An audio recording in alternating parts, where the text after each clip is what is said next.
If Lightroom is showing an AI denoise error, don't worry. In this video, I'll show you the fastest fixes you can try in under 2 minutes.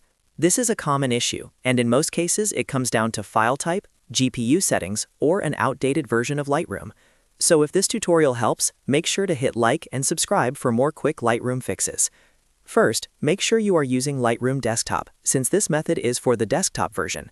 Then check your image file type.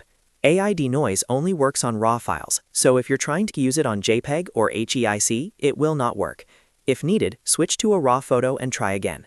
Next, go to Edit, then Preferences, then Performance, and turn Use GPU on. Lightroom AI Denoise needs GPU support, so this step is very important. After that, open Creative Cloud and update Lightroom to the latest version. An outdated app can trigger AI errors or stop features from loading properly.